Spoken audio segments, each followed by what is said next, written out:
Oh, yeah, go. Hey everybody, today we wanted to share some things with you about fostering children that have a past of sexual abuse. It's a really difficult conversation, a difficult piece to think about and talk about, but Charlie has read a book from Dan Allender called The Wounded Heart, and that's been on his mind lately, so he really wanted to share with you some of the insights that can be really, really helpful. So the topic today is sexual abuse. If that's triggering to you, just move on. You don't have to watch this. But if you're really looking for some insights, I really encourage you to stay tuned. So I've read a few of Dan Allender's books, and they're all really good, or they're very insightful.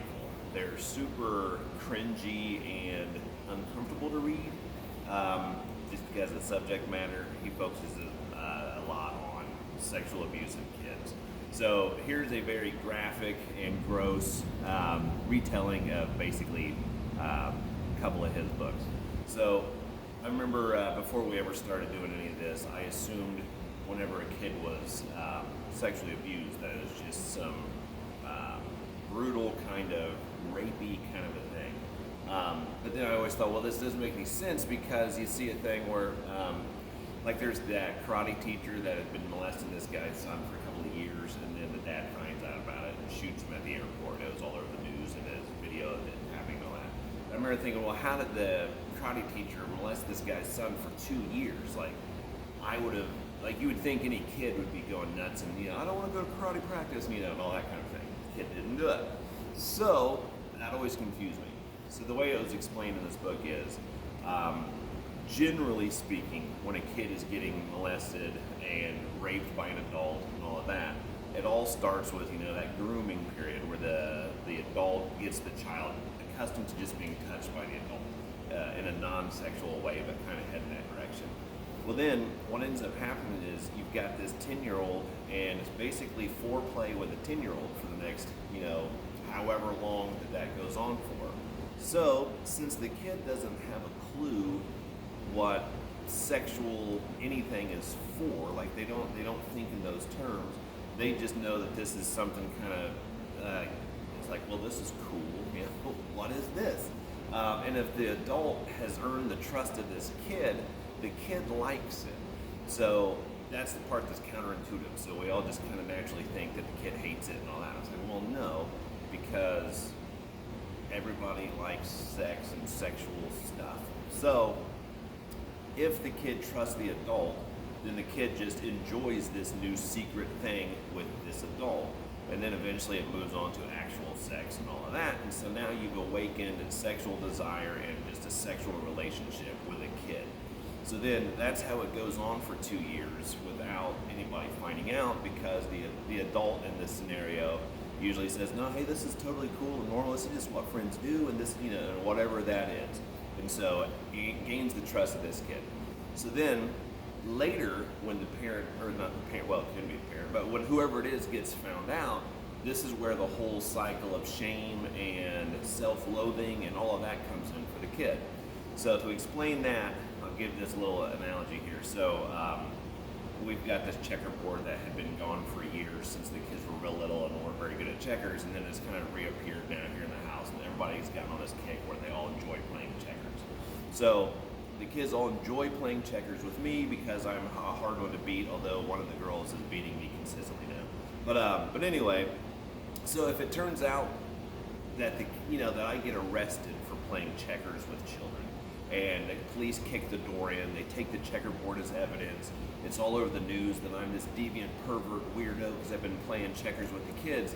Well, now the kids are in this weird position because they're like, well, no, wait a second, I enjoy playing checkers with Dad. Like, this was our fun thing, we did it all the time.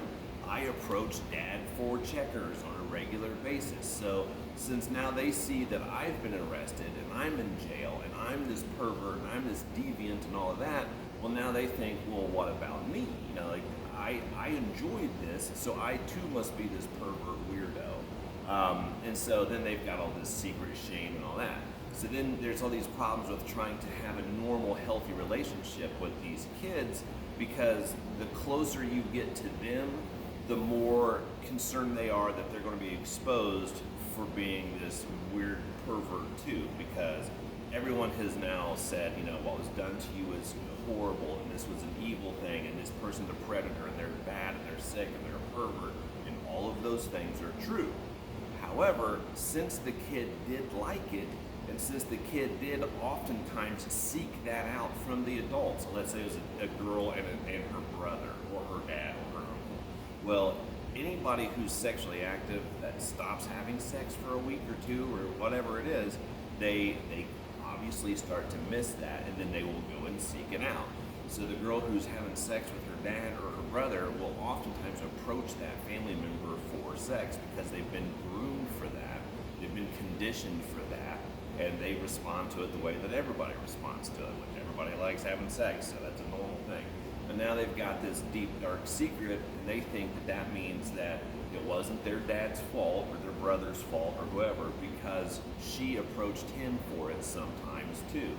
And so these kids are super conflicted. They're carrying around this deep, dark secret that they're some sort of a deviant because they consented to it. But since they have a child's understanding, they understand that you can't really consent to this when you're 10 or 12, because sometimes these things go on for 4 years. And so they don't remember how it all started. They weren't aware of the process of being groomed. None of that was their fault. But since adults don't understand the way that, like a normal, healthy adult doesn't understand any of this, how that works, they don't know how to address it. And if the kid's in foster care, they might get moved every 6 months, so they might have to change therapists. It takes 6 weeks to get them in with a therapist anyway, and so they only get therapy for a month or two before they move to the next location if they're a difficult kid, and they never build trust with the therapist long enough to open up to the therapist and have those conversations. So it's all really dicey, and you have to be able to form a trusting relationship with that kid. If it's a girl, that be a real stretch for the foster dad or adoptive dad to be the one to talk about that with that girl. The mom should, but yeah, they need to understand that. I don't know. That's a hard one. So that'd be good for a therapist who's been trained in that, but they just have to be able to be in an environment where they can be with the same therapist for a long time, and then they need to have be able to build that trusting relationship to where that adult can explain to them that the way they responded to it is normal. What was done to them wasn't. They're not the pervert. Their family member was. So on and so forth.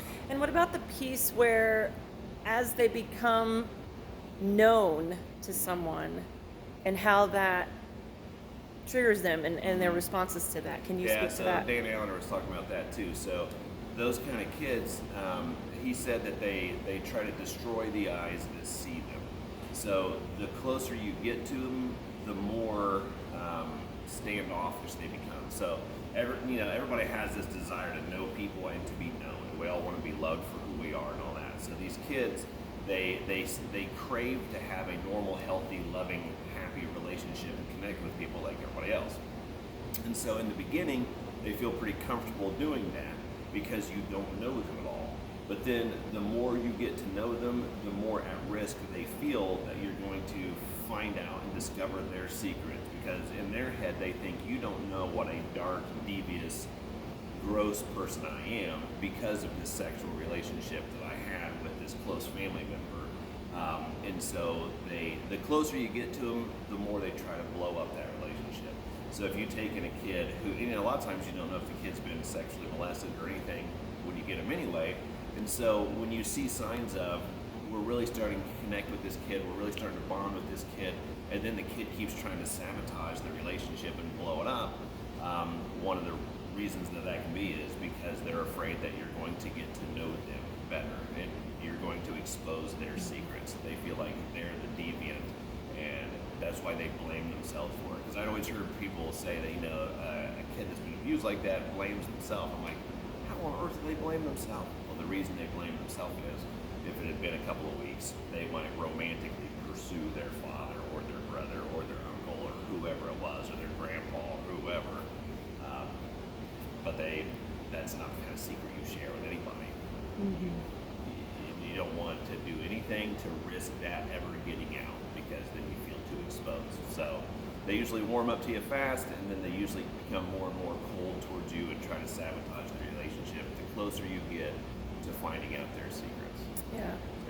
That's All a right. hard one. That is. It is a hard one. All right. Well, thank you.